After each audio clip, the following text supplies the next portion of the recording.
Peace and greetings all, back here at Kew Gardens, Royal Botanical Kew, global centre of colonial monopolisation of the wealth of the land.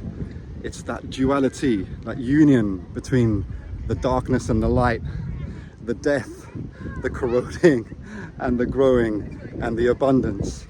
So just a quick comment, just wanted to make a comment on what happened recently around the car ramming in Liverpool, and how quick the police and the British colonial state was to disclose the ethnicity, in this case white, of the perpetrator of the car ramming. And the reason they did that is because they have constructed, the state, the government has constructed a situation totally in line with Brexit. Leave, right? The Brits are saying we have to leave, the non-whites have to leave. That's what they understood as Brexit to mean. And they're just trying to get Brexit done in last August race riots. And in that, Liverpool was one of the regions in the race riots that had some of the most race rioters who were trying to kill us, burn us in our cars, in our homes, in our places of worship, and even in our refuges for asylum seekers, etc.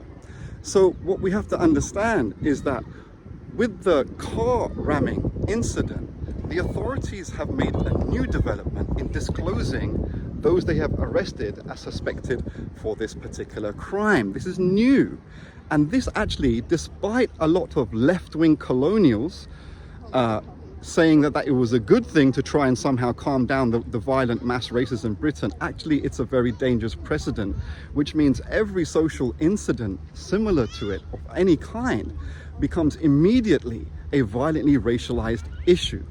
Going back to the race riots last August, we have to remember as well there was race riots in 1919 across this island as well that people should research. Going back to the race riots, the Scousers, the people of the Liverpool region, proved themselves either to be race rioters themselves, or their friends and family were in their homes silent while their friends and family were trying to kill us and burn us. That's the reality. I know left colonials try to make out Scousers are somehow some great people who are not racist. They are violent racists. And the other significant thing, which feeds into the whole nonsense around the post-car ramming, as I've mentioned, is that during the race riots, non-white communities, non-white colonized working class people, by and large, did not defend themselves. They have been divided year upon year, decade upon decade, especially with Brexit. And that's what Brexit was intended to do, was to divide non-white colonized people of the diaspora within Britain, and then to weaponize and encourage the violent racist.